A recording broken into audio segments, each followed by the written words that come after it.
Ibi byiza nshuti bakunzi bato Barasa Network. Ni mukore subscribe, like ndetse muna sharing. Kuki umuntu akora uburozi bwica tukabivumbura nyuma y'imyaka 5? Ngira ngo ni senateri Wizeyimana ku nganda z'inzoga zafunzwe abigarukaho. Icyo nicyo kindi kintu abantu bibaza. Ikigo cy'igihugu gishinzwe ibiribwa n'imiti Rwanda FDA cyafunze izindi nganda 101 zikora ibinyobwa bisembuye inatesha agaciro impushya zo kubikora nkuko tubikesha urubuga rwa Rwanda FDA.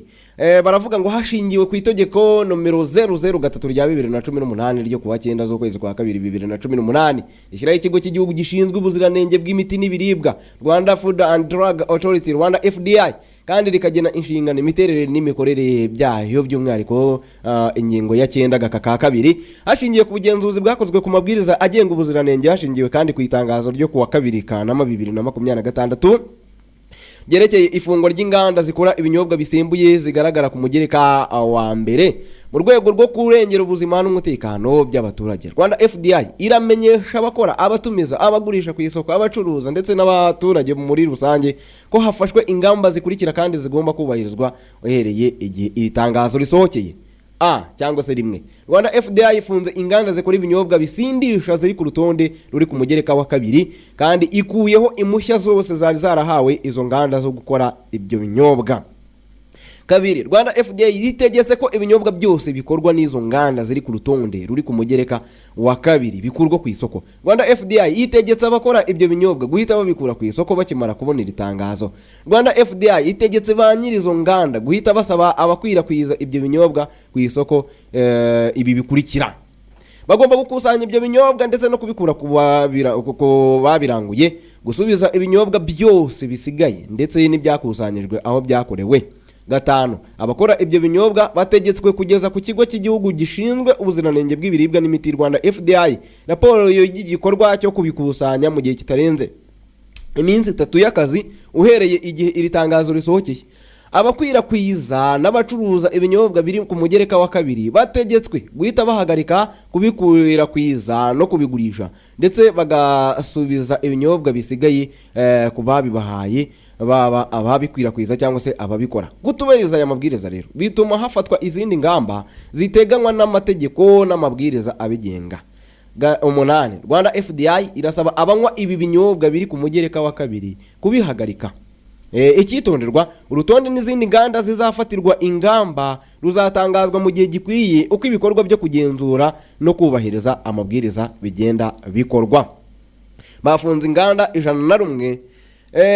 Igitangaje na amazina ari Moteo. Amazina y'izi nzoga baba bafunze urayabona. Abatebwo. N'amazina amwe abatebwo. Harimo izo bita Monami. Oya, ariko se inyinshi igewe abazina nyabonye ubu sinari nayazi. Ni ukuvuga ngo ni nyinshi cyane urumva ntabwo twazasoma zose, ariko harimo iyo bita Monami, hari iyo bita Intyoza, hari iyo bita Urumenesha, Umutuzo, hakaza Umuhuza Banana, hakaza Umucyo Banana, hakaza Iramiro, Intakumirwa, Karahiye, Shuwa, Ituro, Rara. Urumva izo ni inzoga. Hari izo bita Zahuka, hari izo bita Raha. Yigi yaraha yo ni yindi. Ni kuwayira. Hakaza iyo bita Inyera, Uruvini, amayinga, Umwinenekwa. Ejo nari ndi muri gare ya Nyabugogo, mbona abantu banyereka umuntu wari uryamye hasi mu gitondo mu masaha saa 1 n'igice gutyo saa 2. Baturiya muntu yanyweye anywa icyuma kugira ngo agisezereho. Bavuze ko ngo bigiye gucibwa. None ndebera uko yabaye mukaya nabwo ndi kuza mu kazi muhe n'abandi bantu bari kuvuga ngo nabo ngo bari kunywa ibyuma bagisezereho. Urabisi ko bigiye gucibwa byacitse. Urumva urugero biba byaragezeho byo kumva abantu baragize urukundo rungana gutya ati biragiye, ati reka tubiseze, ati imyaka yansize nkureba mama wambyaye nzakwitubura iki bitaragenda. Urumva ahantu ibintu biba byaramaze kugera ni ibintu bikomeye cyane. Abantu bakoraga izi nganda ba nyiri izi nganda bahawe impushya na Rwanda FDA ishinzwe ubugenzuzi bw'ibinyobwa n'ibiribwa ubuziranenge bwabyo. Inzoga mu Rwanda turazemera nta kibazo, ntabwo ari igihugu kigendera ku matwara ya kidini ngo wenda bavuge ngo barazibujije. Inzoga turazemera, ariko muri uko kuzemera iyo uzihaye urwaho ndetse ukanemerera zimwe mu nganda gukora inzoga runaka zishobora gutuma bo bunguka ariko nyamara zica bamwe mu banyarwanda cyangwa se zibangiza, ni ikintu gikomeye cyane igihugu nacyo kitabaye maso gishobora kuzisanga cyahombye. Ejo bundi nibwo ndi kureba ikiganiro ubwo Minisitiri w'Ubuzima Dr Sabin Nsanzimana ari kuri televiziyo Rwanda avuga ukuntu bo bagifata nk'icyorezo atari ikintu gisanzwe. Birashoboka ko yaravuze ati leta ishobora guhuga ariko ntijya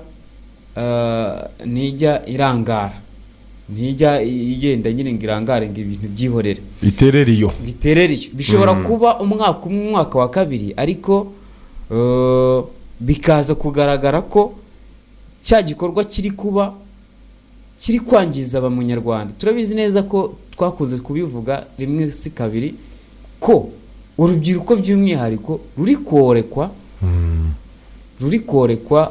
n'izi nzoga z'inkorano. Izi nzoga haba izi ngizi, iyo twavugaga inzoga z'inkorano izi z'ibyuma ntabwo twazishyiragaho.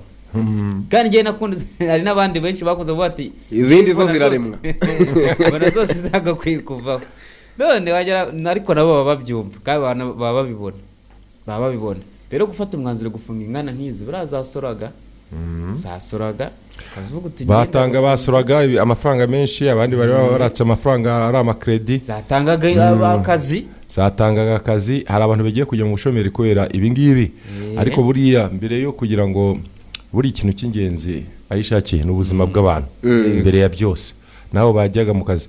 Hari n'uwavuze ngo abo bantu ngo n'abazikora n'abazifite ntago bazinywaga kuko bazi ko zica ubuzima, urumva. Ariko ikigaragara, hari umuntu wibajije, Senateri Evode Uwizeyimana yabajije impamvu inzego zishobora gutanga ibyangombwa ku nganda zikora ibyo kunywa kandi ari ibyo kunywa bitujuje ubuziranenge, urumva, by'uburozi. Ni mu gihe Minisiteri y'Ibikorwa Remezo n'iy'Ubucuruzi n'Inganda basobanuraga ibijyanye mu gushyira ibikorwa remezo mu byanya by'inganda. Uwizeyimana yagize ati mbona hatabaho gukorana kw'inzego. Ni gute umuntu yahabwa ibyangombwa byo gukora inzoga ariko agakora ibihabanye n'ibyo yavuze azakora, agakora uburozi bikagaragara nyuma y'imyaka 5 cyangwa 10? Urumva? Ahangaha yavugaga ku bijyanye n'uko nyuma y'uko nyine leta ifunze inganda zikora inzoga zimwe na zimwe zo mu bwoko bwa rikeri bakunze kwita gin. Urabizi ko byabaye muri iki cyumweru gishize, ariko muri iki cyumweru dutangiye guhera kwa mbere byatangiye kujya mu itangazamakuru bitandukanye, biranavugwa cyane. Ni nyuma yo guhagarika rero itumizwa rya etanol, igikoresho cy'ibanze mu gukora inzoga z'ubwo bwoko, ariko kikaba cyangiza ubuzima bw'abantu. Senateri Uwizeyimana yabajije uburyo Minisiteri y'Ubucuruzi n'Inganda yaba yarakoranye n'ikigo cy'igihugu gishinzwe ibiribwa n'imiti FDA. U Rwanda rukaba rwaragize ikibazo cy'inganda zikora ibyangiza abaturage, maze yerekana ko haba harabaye uburangare. Rungu ibyo avuga hangaha bifite ukuri. No kuvuga ko yaba ari FDA, yaba ari Minisiteri y'Ubucuruzi n'Inganda, yaba n'abandi batanga ibyangombwa, nta nubwo araba gusa wonyine n'abatanga ibyangombwa kugira ngo izi nganda zikore. Yes, harimo ikibazo, harimo icyuho, harimo kudakorana kw'inzego. Abangaba babyumve neza. Ikindi ati nyine ikibazo gikomeye kirahari cyo guhuza ibikorwa no guhuza ibigomba gukorwa. Minisitiri w'Ubucuruzi n'Inganda Antoine Marie Kajangwe asubiza iki kibazo yagize ati kuba twarageze aha hantu birababaje koko, biragaragara ko ibyo bari abanyenganda bakora bigize icyaha, habaye kudakurikirana bihagije kubagenzura, koko wabonaga ko ibyo bakoraga ari uburozi. Icyakora nanone abanyenganda babikoraga nabo bagombaga kumva ko badakwiye kurengera. Urumva, abanyenganda babahaye ibyangombwa barangije nabo bararengera, bashaka amafaranga kurusha iki ubuzima bw'abantu baranabwibagirwa. Ikindi nanone ejo twabigarukagaho, aba bantu bari barahawe ibyo byangombwa bitandukanye baranakora, abenshi bajya mu mabanki bakamuha amafaranga, sibyo? Usibye ko banki itagihomba, umutungo wa baraza bakagurisha cyane hari ziriya izo nganda nyubako se ko zihari zirahari inyubako niyo garanti ya mbere baba baratanze n'ingwate bazagurisha wenda ahari izo nganda bashyiramo izindi nganda ahubwo abandi bakibaza bati se ni gute abanyarwanda muri iki kinyejana birirwa bakora inganda zirimo uburozi zica abantu z'ibyo byuma kandi bamwe abenshi bicwa n'inzara badafite ibyo kurya bihagije nta byo kunywa bizima bafite amata yabaye makeya imitobe yabaye mikeya ibintu bifite akamaro byabaye nta bihari ahubwo se abanyenganda kuki batagiye izo nganda kuzishora mu bindi bifite akamaro dufite n'urwagwa rwacu rwa kinyarwanda rwabuze urwagwa rwa kinyarwanda habuze umuntu ushoramari n'umwe wakora urwagwa rwiza cyane cyane ko numvise ko na minisitiri sinzi umuminisitiri umwe yabivuze ati nimba buriya n'urwagwa nejo ahubwo yabivuze minisitiri w'ubuzima ari kuvuga ngo ahubwo ibi byuma bishobora kuba byarangije abantu tukabyitirira urwagwa rwa kinyarwanda yarabyivugiye yashaka kwerekana ko urwagwa rwa kinyarwanda rutunganyije neza nta kibazo rutera urwagwa rwa kinyarwanda rufite volute ya 3% cyangwa ikigage cyangwa umusururu yego ugashyiramo umusemburo utari hejuru cyane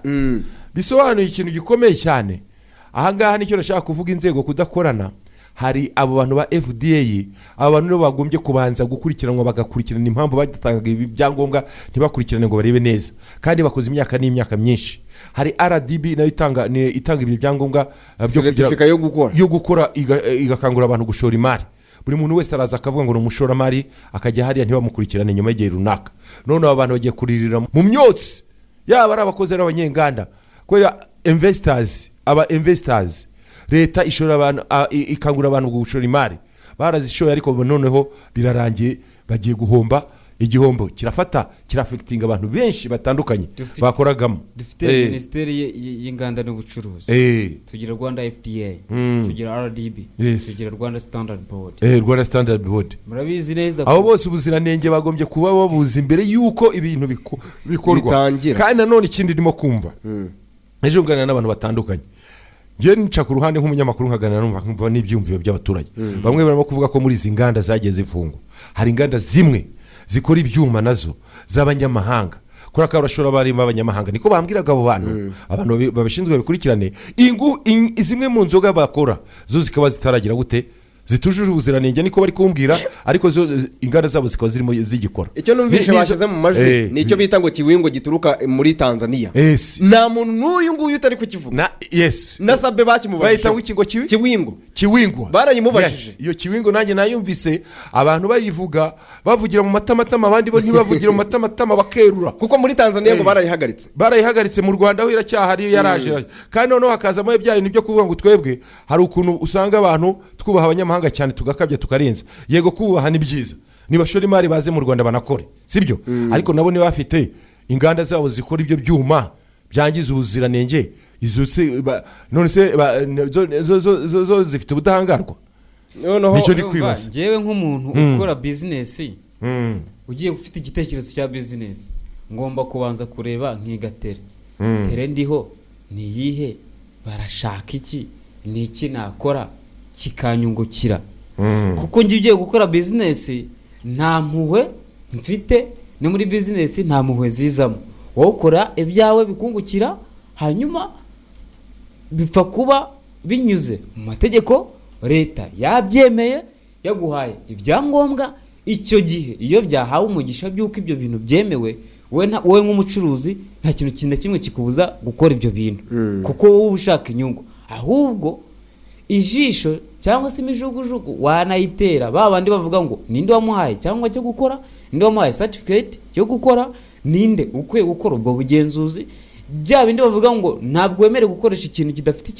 ikimenyetso cya S-mark ni kuvuga kitangwa na Rwanda Standard Board ni kuki leta ibitanga ese bya binyobwa byabaga bifite icyo kimenyetso koko ese iyo Rwanda Standard Board igiye kugenzura ikinyobwa runaka gisohotse isubirayo nyuma ngo irebe niba ibindi bakoze nabyo ariko bimeze nka bya bindi kuko ushobora kuvuga ngo Rwanda Standard Board igiye kugenzura rimwe ikinyobwa runaka irakigenze ko kisanga ni icyanyacyo noneho nyuma muri izindi production zizakorwa z'ikinyobwa runaka ntabwo zizaza zitirirwa cyangwa se ziri mu izina rya za zindi zamaze kugenzurwa nyamara mu by'ukuri bitari bya bindi bitari byo ubwo rero hano abasikenewe ubugenzuzi bukomeye cyane burenze ubw'ikigo kimwe hakabamo kwibukiranya. Ikindi kandi ntabwo ntekereza ko ibintu bijyanye n'inzoga tubivuze umwaka umwe. Hashize igihe imyaka myinshi n'ibiganiro twagiye tubikora, ahubwo hakabamo ukwirengagiza cyangwa se ukumva ko wenda abantu bari gutaka ibidahari, wenda bo bakategereza niba bategereza ibimenyetso byabo runaka biboneye, kugeza ubwo abantu barinze kugera ku kigero cyo kugira gute cyo kubura ubuzima. Nimukore subscribe, like ndetse munasharing.